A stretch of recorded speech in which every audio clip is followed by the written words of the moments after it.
Get that dog away from the bed now! Dr. Linda Ashford's voice sliced through the sterile silence like a scalpel.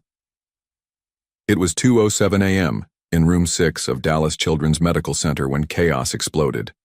The heart monitor screamed, nurses scrambled, and 100 questions hung in the air like smoke after a fire.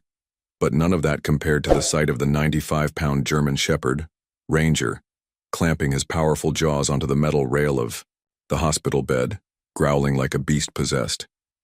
His handler, Mike Ramirez, a seasoned ex-military K-9 officer, shouted commands that fell on deaf ears. Ranger wasn't listening. The dog's eyes were locked on the motionless form of 8-year-old Noah Bennett, tubes snaking in and out of the boy's fragile body, and then the machine flatlined. Gasps filled the room. Nurses lunged for the crash cart. Dr. Ashford's hands hovered in hesitation. But Ranger didn't hesitate. He had known something was wrong, before the machines did, before the humans did, before anyone. To understand how a therapy dog biting a hospital bed saved a boy's life, you need to start from the beginning, when Ranger did something no one expected. He refused to obey. Noah Bennett had been in a coma for 10 days. The accident on I-20 had turned a normal Texas Saturday into a living nightmare. A distracted driver ran a red light, T-boned the family's SUV, and flipped it twice. Brian Bennett, a reliable salt-of-the-earth mechanic, walked away with bruises. Emily, Noah's mother, a 4th-grade teacher, broke her wrist, but Noah didn't move. He hadn't moved since. Room 6 in the pediatric ICU had become a second home for the Bennetts. The walls were decorated with hand-drawn dinosaurs from Noah's classmates. A plastic stegosaurus stood guard over the nightstand, and the overhead lights were dimmed to keep the mood from feeling like a morgue. Emily sat in a corner chair, her hand cradling Noah's limp fingers, reading Jurassic Park aloud every afternoon. Brian, stoic and sleepless, made endless rounds between the hospital cafeteria and vending machines. They were united in grief, but barely hanging on. Enter Ranger. At 5 years old, Ranger was already a legend. He'd served with Mike in California wildfire rescues, sniffing through collapsed buildings, pulling survivors from impossible places. Now, retired and retrained as a therapy dog, he brought comfort to sick children at Dallas Children's 3 times a week. Ranger wasn't just good at it, he was extraordinary. Nurses said he had a 6th sense. Some kids hadn't smiled in days until Ranger rested his head on their beds. That Tuesday morning, Ranger padded calmly down the hallway, of the 3rd floor, tail wagging, nails clicking against the tile. Mike guided him from room to room, pausing to let children pet his thick fur, whisper secrets into his ears, or just smile for the first time in weeks. Everything was routine until room 6. Ranger stopped at the doorway, his ears shooting up, head tilting slightly. Mike tugged gently on the leash. "Ranger, visit," he said, using the cue the dog had responded to 100 times before. But Ranger didn't move. He stood frozen, eyes locked on Noah. Mike frowned. "That's strange," he muttered, tugging again. Then a voice from behind startled him. "Wait, I know that dog." Emily Bennett stood, voice raw from exhaustion. Her eyes widened with sudden recognition. Came to Noah's school back in April. They did a K-9 safety demo. Noah talked about him for days. She pulled out her phone, her fingers trembling as she scrolled through photos. Then she found it, a picture of Noah beaming with joy, arms wrapped around Ranger's neck, a sticker on his chest that read, "Future Hero." Mike studied the photo, heart tightening. "Maybe he remembers him," Emily whispered. Ranger took a step forward, then another, slowly approaching the bed like a soldier entering a minefield. He pressed his nose gently to Noah's hand. A soft whine escaped him. From that moment on, Ranger changed. Over the next few days, Ranger's behavior around room 6 became more intense. During other therapy visits, he was calm and affectionate. But as soon as they neared Noah's room, the dog pulled hard on the leash, growled softly, and sat stiffly by the boy's bed. "He's never acted like this," Mike told Nurse Caitlin Ross one afternoon as they watched Ranger staring intently at Noah's chest. Caitlin nodded. My grandmother used to say dogs could sense sickness before doctors could. She paused. Sometimes I think she was right. Inside room 6, the machines showed no changes, no signs of waking, just the usual coma readings, steady, dull, unchanging. But Ranger kept watching. He stopped eating, ignored his treats, wouldn't play. At night, he scratched at Mike's front door, trying to get back to the hospital. Mike, a man who had pulled people from collapsed houses and led dogs into fires, was shaken. He'd seen dogs act on instinct before. But this was personal. If you believe in the power of animals and stories that restore your faith in the impossible, make sure to subscribe to our YouTube channel, Heroes for Animals. Because some heroes walk on 4 legs. That Friday at 2:38 a.m., everything came to a head. Security cameras later showed what happened. Ranger was asleep in room 6 next to Noah's bed under special permission. Mike had been granted one final night before the therapy program was suspended due to Ranger's disruptive behavior. That's when it started. Ranger stood up abruptly, ears alert. He sniffed the air, then climbed halfway onto the bed, something he had never done before. He began whining, pawing softly at the IV stand. Then he let out a single guttural bark, and another. Then the heart monitor wavered. Dr. Ashford rushed in, followed by Caitlin and 2 other nurses. Everyone shouted at once, but Ranger wasn't moving. Instead, he turned, latched onto the bed rail with his teeth, and bit down. He growled, tugged, barked again. Absolute chaos, until the alarm sounded. Noah's oxygen level dropped. The ventilator showed a pressure loss. Caitlin's eyes snapped to the readings. The breathing tube, something's wrong. Ranger stood directly over the ventilator hose. His growls grew frantic. Caitlin dove in, examining the connection. Oh my God, she whispered. It's loose, it's barely connected. They fixed it just in time. Minutes later, the room quieted. Noah's vitals stabilized. Everyone looked at the dog. He just sat there, watching the boy he hadn't given up on. The hospital called it a mechanical failure. That's what ended up in the incident report. They didn't mention the German Shepherd who sounded the alarm at 2:38 a.m. They didn't say anything about the tube that almost came loose, until a dog with war zone instincts stepped in and saved a child's life.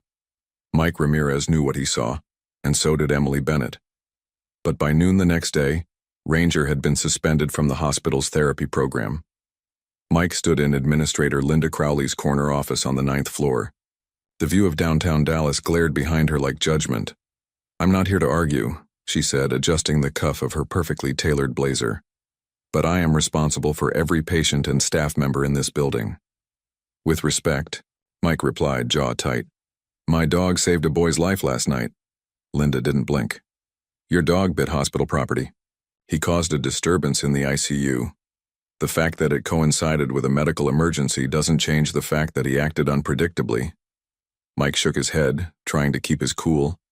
He didn't act out. He responded to something none of us saw coming. The machines didn't detect it, she countered. No vital changes, no alerts. We can't base medical protocols on canine behavior. Mike left without another word. But deep down he knew something the machines didn't. Ranger was working. He hadn't stopped being a rescue dog. He just switched mission types. And Noah. Bennett wasn't just another patient, not to him. That evening, Ranger lay on the hardwood floor of Mike's small North Dallas home, curled around a crumpled blue t-shirt. Noah's. Mike had brought it back from the hospital. Emily had handed it to him with tearful eyes and said, maybe it'll help him eat. But Ranger didn't touch his food. He didn't move, didn't make a sound. He just watched the front door. Waiting. Across town, in room 6, Emily Bennett sat, beside her son's bed, spinning her wedding ring in slow circles. Brian had gone home for the night, worn down by a week of microwaved coffee and medical charts. The room felt wrong without Ranger. Even the nurses had noticed. It's quiet, one had murmured during rounds. Emily wasn't a superstitious woman, but she had eyes and ears. She saw how Ranger acted around her son, how he knew when something shifted. She turned to Nurse Caitlin Ross. What do you think he was trying to tell us? Caitlin hesitated. I don't know, she admitted. But I started writing it down. What? Ranger's behavior. Times, frequency, how long he stayed still when he barked. Just a few notes. Emily blinked. Like a log? Yeah, I've seen therapy dogs act sensitive before. But this is different. This feels like search and rescue. Emily didn't know it yet, but across the city Mike was doing the same thing. He had pulled Ranger's service logs from his rescue days, flipping through years of deployments, behavior patterns, training manuals. One case stood out. An earthquake. Mission in Baja California 5 years back. Ranger had refused to leave a collapsed orphanage for 2 straight days. Every other dog had cleared the site. No heat signatures. No signs of life. But Ranger had paced that rubble like he heard whispers underground. On day 3, they dug, just to settle the dog down, and they found a 6-year-old boy alive under a broken water heater. Ranger had felt the breathing, the tiny shift in air, the vibrations a human body made when clinging to the last string of life. Mike stared at the log in his hands. It was happening again. Back in the hospital, Dr. Marcus Halden had joined Noah's case. Young for a neurologist but known for thinking outside the box, he leaned over the EEG readings with a furrowed brow. Everything looks stable, he muttered. But what? Caitlin asked. These micro spikes. They're not enough to trigger alarms, but they're weird. Small bursts of irregular brainwave activity could be subclinical seizures. And that would mean? Windows. Brief windows of potential awareness. Moments when Noah might be trying to come up but doesn't have the strength. Caitlin's heart skipped. Could a dog sense that? Dr. Halden looked up slowly. Maybe, if it's consistent. If the timing matches. She pulled out the notes she'd kept. His eyes scanned them, and stopped. You logged this? Yes. Ranger barked. Right here. She pointed. 3:02 a.m. Same time the ventilator spike occurred. He checked the EEG file again. No 2 a.m. Slight irregularity. Ventilator pressure drop. Heart rate fluctuation. It didn't prove anything, but it didn't prove nothing either. 2 floors below in the staff lounge, Nurse Caitlin made a call. Mike answered on the second ring.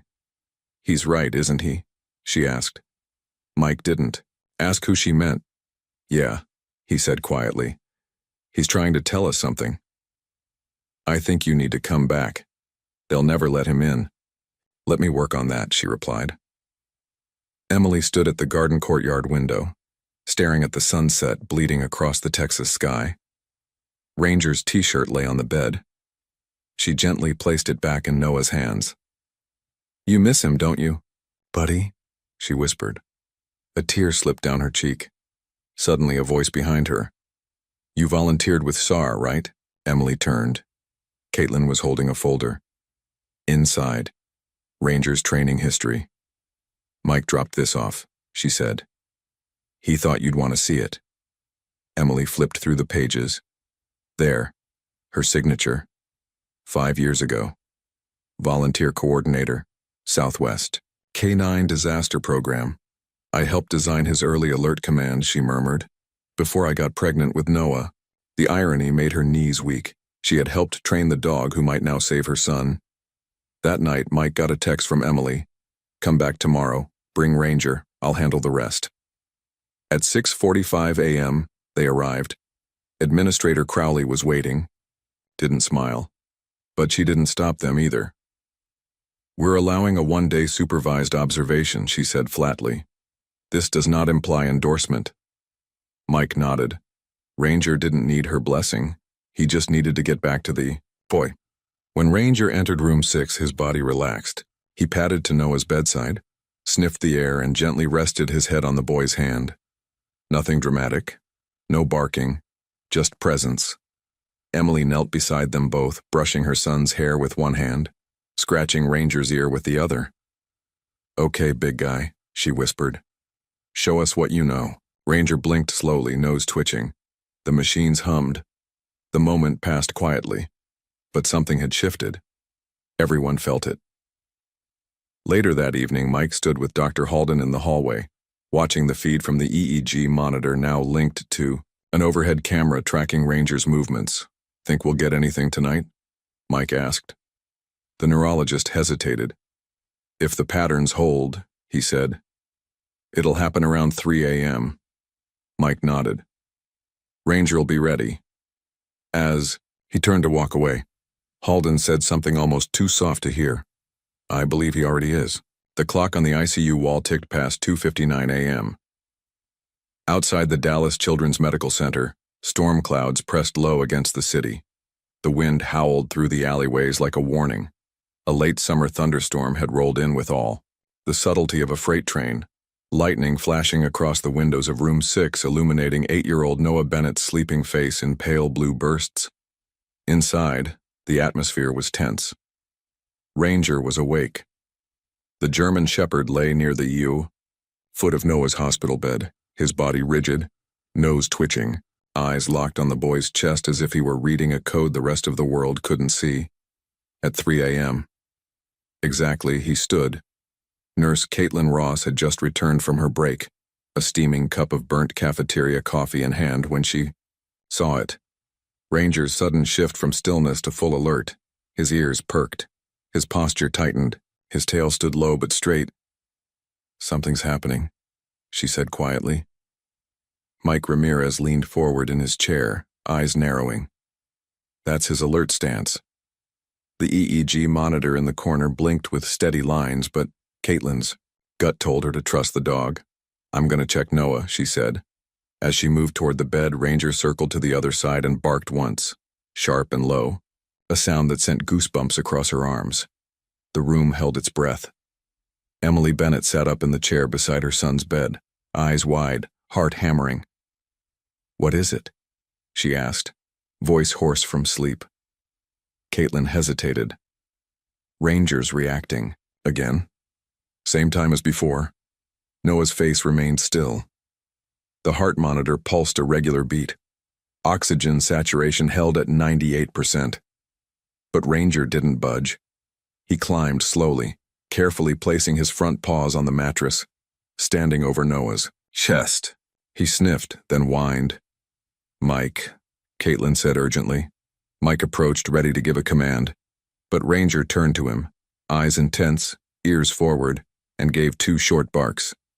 The same barks Mike had heard on a search site 5 years ago, seconds before they found a collapsed wall hiding a trapped girl. "Okay," he said, breath catching. "That's an urgent alert." He turned to Caitlin. "Check everything. Right now." Caitlin didn't argue. She leaned over Noah's ventilator. "Connection?" Then froze. "Damn it," she whispered. "The connector's loose again." She grabbed the tubing, inspecting the join between the endotracheal tube and the ventilator line. "It's slipping, just like before," she said. Emily gasped. "Is he getting air?" "Barely," Caitlin said, hands already moving. Another hour like this and he might have started losing oxygen again. Lightning flashed across the window. A rumble of thunder shook the glass. Mike reached down and pulled Ranger gently back. "You found it, buddy," he whispered. "You saw it again." The emergency tech team arrived minutes later, called in by Caitlin's rapid-fire code through the hallway intercom. The respiratory therapist confirmed her findings. "Tube was on the verge of a full disconnect," he said, shaking his head. "Good catch." Emily didn't respond. She just bent over her son and kissed his forehead. Tears falling freely now. "You're not alone, baby," she whispered. "Your dog is still watching." Later that morning, in the conference room outside the ICU, Dr. Marcus Halden stared at the EEG readout and the time-stamped behavior footage from Ranger. The timing lined up. Again. 3 nights, he said aloud. 3 nights in a row, Ranger alerts right as Noah's vitals shift or the equipment fails. That can't be coincidence anymore. Dr. Linda Crowley sat across the table, arms folded, skepticism etched deep into her features. "Correlation doesn't equal causation," she said. "We still don't know what, if anything, the dog is reacting to." Dr. Halden's eyes narrowed.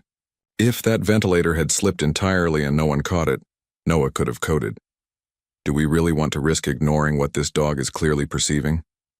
Crowley hesitated. I'm not against animals, she said finally, but medicine is built on repeatable, measurable evidence, not instinct. Maybe it's time we expand our measurements, Halden replied, tapping the EEG chart, because the dog's batting 1,000. Mike returned home that evening exhausted, Ranger trailing behind him. The storm had cleared, leaving the Dallas streets wet and gleaming under the street lamps. But a different kind of energy was buzzing in Mike's mind. Anticipation, anxiety, validation. He placed Ranger's service vest on the hallway hook and poured a bowl of kibble into his dish. To his surprise, Ranger ate. That's new, Mike said aloud, watching the dog scarf down the food with the focus of a soldier refueling before battle. He knelt beside him, stroking the back of his neck. You feel better now, huh? You showed them you were right. Ranger looked up at him and wagged his tail once. The next morning, Dr. Halden approached Emily and Brian Bennett with a new idea. We want to place additional sensors in the room, he said. Cameras, pressure monitors, environmental sensors. If Ranger reacts again, we want to capture every possible metric. Will it help him? Emily asked. I don't know, Halden admitted, but I think it'll help us understand what the dog is seeing that we're not. Brian exchanged a look with his wife. Do it. By midnight, Room 6 looked like a command center. Cameras recorded from 4 angles. EEG readings were streamed to a remote server. Pressure sensors were mounted beneath the mattress. Even Ranger had been fitted with a lightweight movement tracker to log every bark, tail movement, and pacing interval. Dr. Halden sat in an observation bay with a neurology resident and a cup of strong black coffee. Mike and Ranger sat in their usual spot. Emily rested her head against Noah's mattress. One hand gripping her son's fingers, the other loosely resting on Ranger's back. Everyone was waiting for 3:00 a.m. At 2:58, Ranger stirred. He sat up, tail still, eyes locked on Noah. Then slowly, he stood. Everyone watching leaned forward. Here we go, Mike said softly. Ranger padded to Noah's side and gave a low, deliberate whine. Record that, Halden said to the technician. One paw lifted, then the other. He placed both front paws on the mattress. No bark yet, Mike whispered. He's close, but not urgent. Dr. Halden glanced at the EEG. Noah's brainwaves just shifted, he said quickly. Temporal lobe activity is spiking higher than baseline. Ranger lowered his nose, sniffing along Noah's arm, then stopped at the boy's chest. Suddenly, he barked. Once. Then again. Short. Sharp. Controlled. Emily gasped. Noah's fingers moved, she whispered. Mike rushed forward, watching as Noah's hand gave the slightest tremble. The EEG spiked. He's reacting, the resident said breathlessly. There's definite movement. We have pupillary response. Ranger barked again, then sat down beside the bed, tail wagging slowly. The monitor showed another brief spike. Then, stillness. But the silence was different now. It was full of hope. Sunrise, the story had spread across the floor. Staff whispered in hallways. Nurses exchanged knowing looks. Even Dr. Crowley stopped by room 6, looked at Ranger and gave a single curt nod. Something like respect. Mike stood in the hospital courtyard later that morning, staring at the pale orange glow rising over the horizon. Ranger sat beside him, alert but relaxed.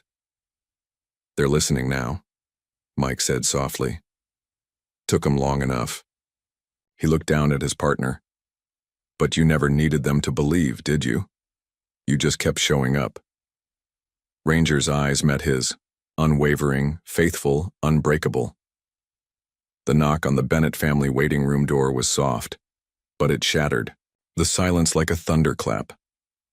Emily looked up from the blanket in her lap, eyes rimmed red, dark circles blooming beneath them. Brian stirred from the uncomfortable couch, rubbing sleep from his eyes. The clock said 9:17 a.m., but it could have been any hour. Time meant nothing here.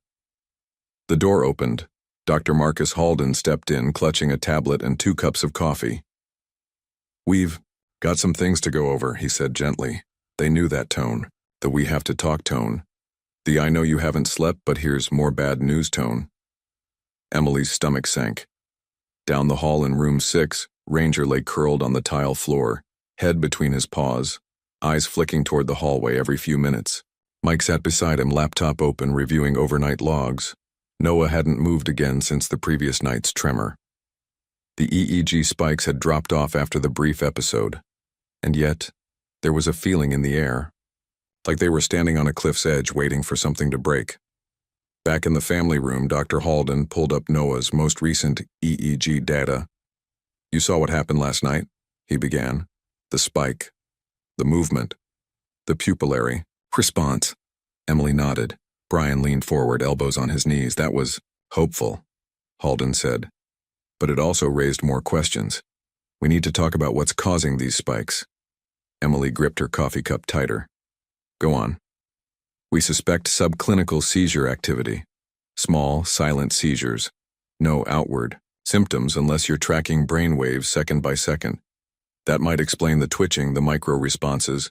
His brain could be firing in isolated regions, which occasionally breaks through the coma wall." Brian frowned. "And that's bad?" "It's complicated," Halden admitted. "It means parts of Noah's brain are still trying, but it also suggests something might be wrong structurally, something we didn't catch before." He paused, then said the words they'd feared for days. "We're recommending an enhanced MRI." 2 hours later, Noah was wheeled down for the scan. Emily walked beside the gurney in silence, her hand wrapped around his tiny fingers, her heart beating out a prayer she couldn't find words for. Ranger wasn't allowed in the MRI suite, so he sat in the hallway outside, tail flicking impatiently, head turned toward the double doors. He didn't like being separated. Mike could see it in the dog's posture, the low whine, the repeated pacing. It was like he sensed something, brewing just out of reach. "You'll see him soon, bud," Mike murmured, placing a reassuring hand on his back. But Ranger didn't relax. When the scan ended, they all gathered again, this time in a glass-walled consultation room that overlooked the playground below. Dr. Halden stood beside the light board, black and white, MRI images glowing behind him. He pointed to a dark mass near the lower section of Noah's brainstem. "This wasn't visible in the earlier scans," he said quietly, "but it's there now. A small hematoma, likely post-traumatic, possibly growing slowly." Emily's knees buckled slightly. Brian reached to steady her. "Is it operable?" she asked, a pause. "Possibly," Halden said. "But it's in a delicate location. Surgery comes with serious risks, mobility, cognition, speech, and if we do nothing, the pressure may increase." Emily swallowed hard. "So either way, we're gambling." "Yes," he said, "but now we at least know what we're dealing with." They returned to room 6 in silence. Ranger stood the moment they entered, tail wagging slightly, but his ears stayed back, concern written all over his expressive face. Emily knelt beside him, running a hand over his thick fur. "They found something," she whispered. "You knew, didn't you?" Ranger leaned his head against her shoulder, and for a moment it didn't feel like a therapy visit. It felt like family. That evening, Mike and Emily sat alone on a bench outside the hospital cafeteria, 2 paper coffee cups between them, both long cold. "You trained him, didn't you?" Mike asked. Emily nodded. "A lifetime ago, when I volunteered with the Southwest Search and Rescue Program. Before I had Noah." Mike raised an eyebrow. "Small world." Emily offered a faint smile. "I helped design early alert communication drills, back when we thought dogs could teach us how to listen better. Funny how life circles back." "He still uses them," Mike said. "He's been signaling all week. We just didn't know how to read him." Emily stared at the ground for a moment, then she whispered, "What if we had?" The next day, a storm began to build again, not outside, but inside the hospital. Tension rolled through the staff. The neurosurgical team had reviewed the MRI. They wanted to operate. Dr. Linda Crowley, always the voice of clinical authority, pulled, the family into a private room and laid it out in firm, practiced terms. The bleeding could accelerate. We need to relieve the pressure. Waiting too long risks permanent damage. Brian and Emily sat frozen. What are his chances? Brian asked. Crowley didn't answer right away. We don't talk in absolutes, she said. But it's a risky surgery. There's no easy way through this. Brian clenched his fists. Emily bit back tears. And through the window, Ranger sat, nose pressed to the glass, watching. Later that night, Mike tried to take Ranger home. The dog refused. Every time he tugged the leash, Ranger dug in harder, paws splayed on the tile, eyes locked on Noah's bed. He doesn't want to leave, Mike said, half laughing, half worried. Emily approached with Noah's t-shirt. Let me try, she said. She knelt beside him, held out the shirt, and spoke gently. You have to rest too, okay? Just for a bit. We need you to be ready. Ranger sniffed the shirt, then whined, but finally stood, slowly padding toward the door. Before he exited, he glanced back one last time. At Mike's home, Ranger paced. He refused food. He sat by the door for hours, eyes focused on the horizon, as if waiting for the moment he'd be needed again. Mike watched him with growing concern. You've never done this before, he muttered, even on the worst missions. The next morning at 5:13 a.m., his phone rang. It was Nurse Caitlin. They're prepping Noah for surgery, she said. But that's not why I'm calling. Mike sat up straighter. Dr. Halden reviewed all of Ranger's logs, the EEGs, the behavioral tags, the video footage. He thinks Ranger isn't just sensing seizures. What then?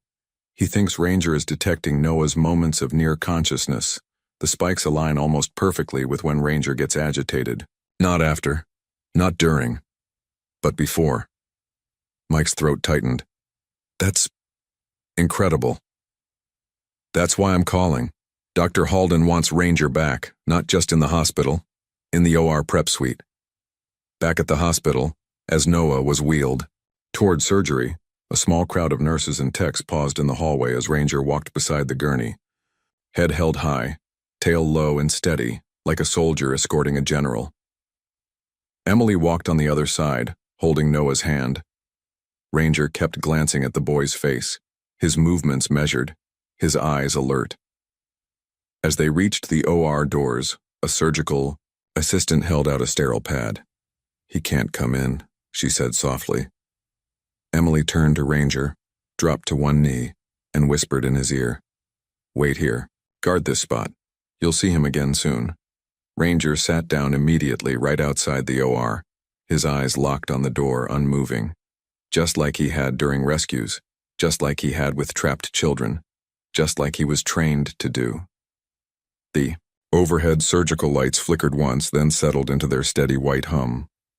Inside Operating Room 4 of Dallas Children's Medical Center, a team of neurosurgeons worked in silence, voices calm and precise, hands steady despite the storm that raged in the minds of everyone who had come to love Noah Bennett. Dr. Patel, the lead neurosurgeon, peered through the microscope. Beginning the craniotomy, he said evenly. Outside, in the OR prep hallway, Ranger sat completely still. For nearly an hour, he didn't move. He didn't bark. He didn't shift his paws. He just watched the operating room doors, waiting. Emily sat curled on a plastic chair in the surgical waiting area, fingers clenching a rosary, though she hadn't been to church in years. Brian stood with one hand pressed against the window, staring at the sky. The morning sun was rising, but it felt like midnight inside their hearts. I keep thinking about how he barked when the tube came loose, Emily whispered. Brian looked over. I know. And how he wouldn't eat. How he just knew. Brian walked back and sat beside her, elbows on his knees. It's hard to explain to anyone who hasn't seen it. Yeah, Emily murmured. It's more than instinct. It's devotion. They sat in silence for a while. Then Brian said something he hadn't voiced since the day of the accident. What if we lose him? Emily didn't answer right away. Then she said softly, We've already almost lost him. But Ranger wouldn't let that happen. Her voice cracked. So maybe we just trust him a little longer. At 7:32 a.m., the double doors of the OR burst open. Dr. Patel stepped out, still in surgical cap and gown, exhaustion carved deep into the lines of his face. "Mr. and Mrs. Bennett," he said, approaching them. Emily rose, heart frozen. "The surgery went as expected," he said. "We removed the hematoma successfully. The pressure on the brainstem has been relieved." Emily clutched Brian's arm, trying to process it. "That's good?" she asked hesitantly. "It's promising," Dr. Patel said with careful optimism. "But the next 48 hours are critical. He's still in a coma, and we won't know the long-term neurological impact until he begins to regain consciousness." He paused. "If he does." They brought Noah back to room 6 later that morning. The moment the gurney appeared at the end of the hallway, Ranger stood up. He didn't bark. He didn't pull on the leash. He just walked calmly beside the bed as if he'd been waiting for this moment his whole life. Nurses watched with awe. Some whispered prayers. When they reached the room, Ranger sat down beside the bed and let out a single sigh, like he had just exhaled a burden no one else could carry. The days blurred. Emily and Brian took shifts sleeping in the reclining chair. Mike stayed nearby with Ranger, walking him, feeding him, monitoring his every move. Nurse Caitlin never missed a round. Dr. Halden came in every few hours, checking EEG results, monitoring reflexes, watching for anything. Nothing. No movement. No spikes. No changes. The silence grew heavy. Hope started to fray. On the third night after surgery, Emily stepped outside into the courtyard, wrapping a cardigan tightly around her shoulders. The September air had finally begun to cool, and for the first time in weeks, the Texas heat had lifted. She sat on the edge of a stone bench, staring up at the stars. She didn't hear Mike approach until he sat down beside her. "How's he doing?" she asked. "About the same," Mike replied. "Vitals are stable. Ranger's been glued to his side since the gurney rolled in."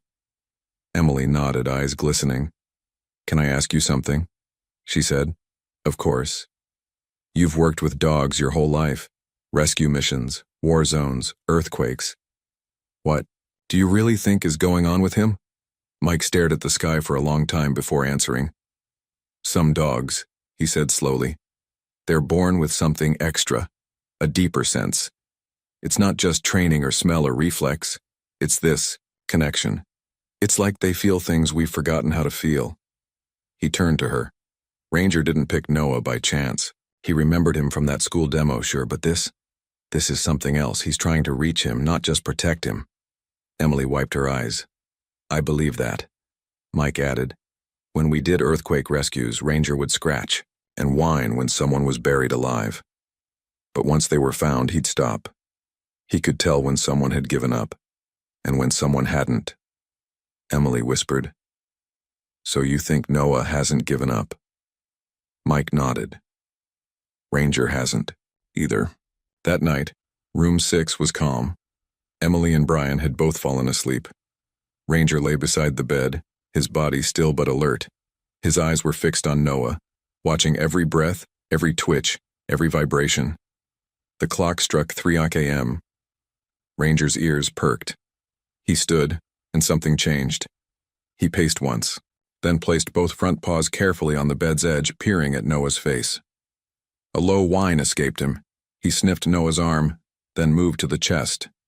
Then, he barked. Short, urgent, focused. Mike sat up straight. "Something's happening," he said. Caitlin, who had been checking logs at the nurse's station, rushed in. "Vitals?" she asked. "O2 is stable. Heart rate is slightly elevated." Then Emily stirred, blinking awake just in time to hear a sound. A breath. A hitch in Noah's throat. She leaned in. "Noah," she whispered. And then, his eyelids fluttered. Everyone froze. "Noah," Emily repeated louder this time.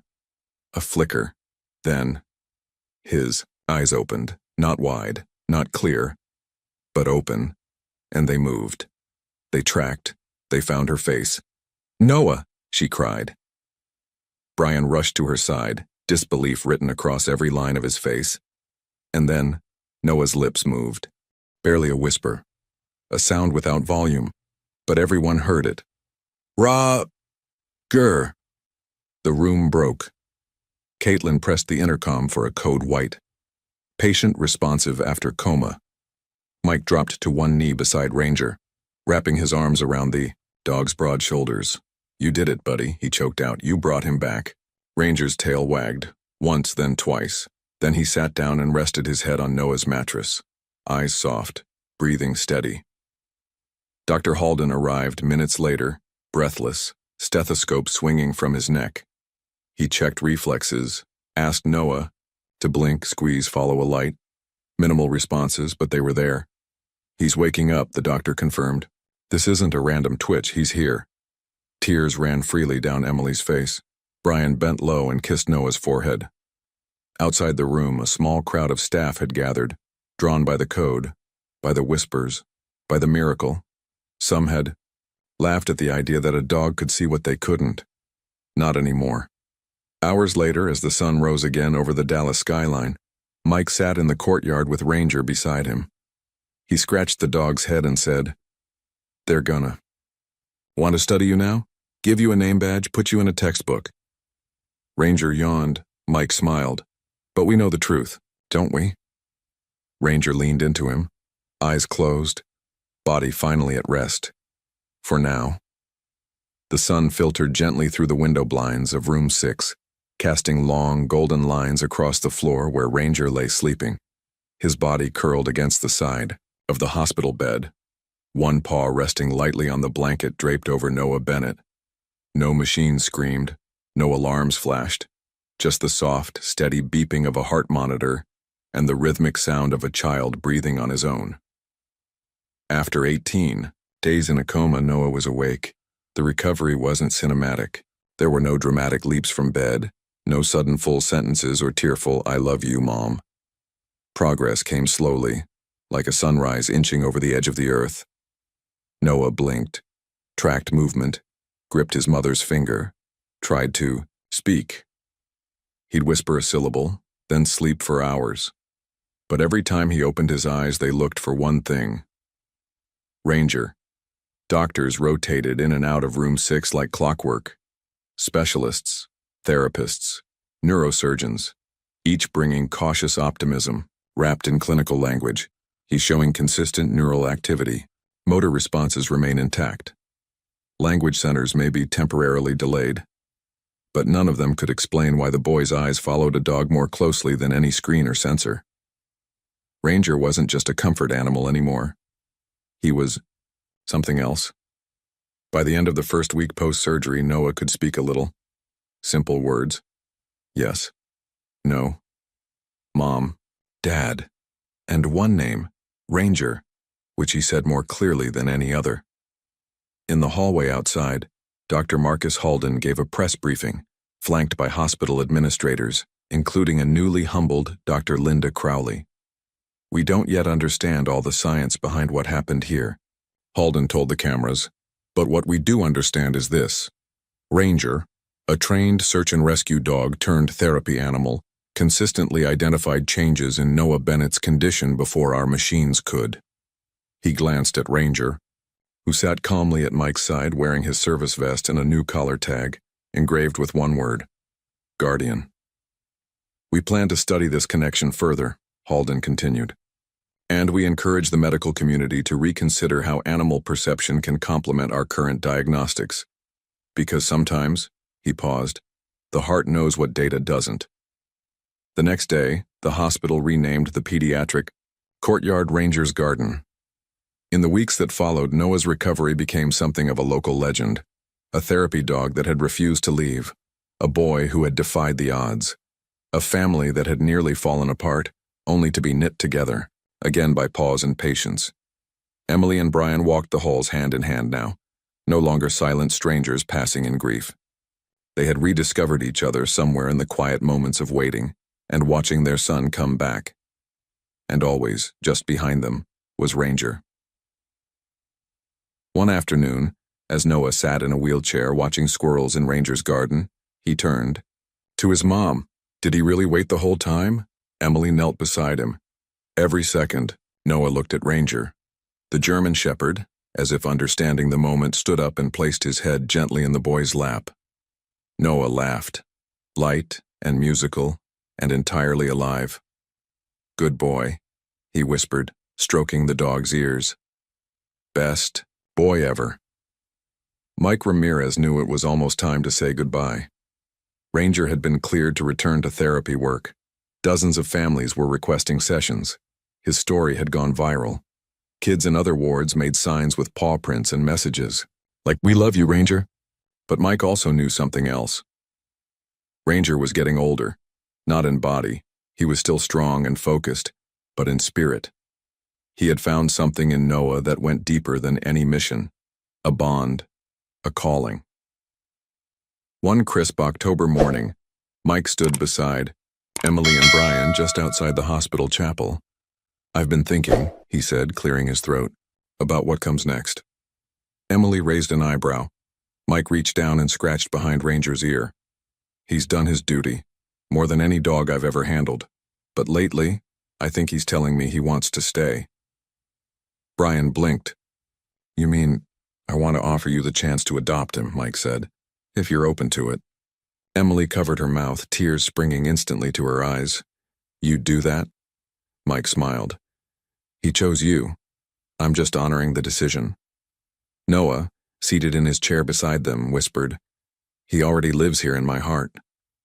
The adoption paperwork was signed that afternoon.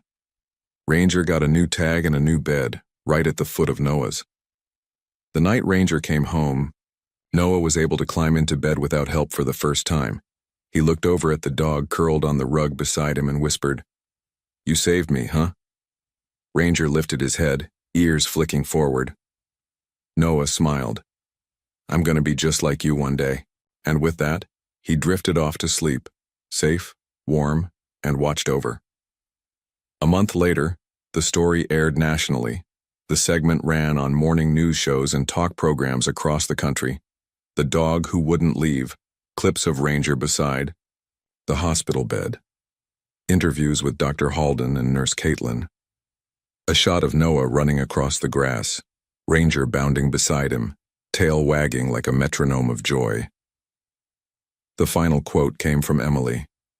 "When machines didn't know, when doctors weren't sure, Ranger stood his ground.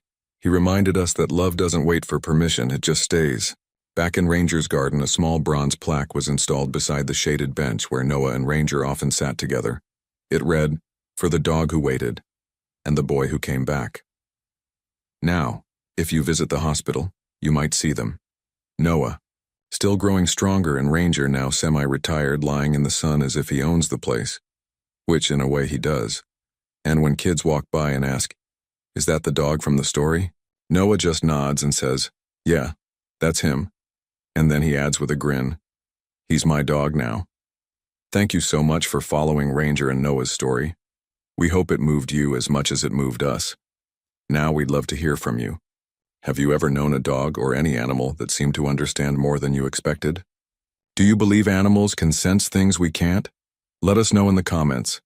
And if you haven't already, don't forget to subscribe to Heroes for Animals for more true stories that celebrate the animals who protect, heal, and inspire us every day. Until next time, stay kind. And always, always trust the ones who never leave your side.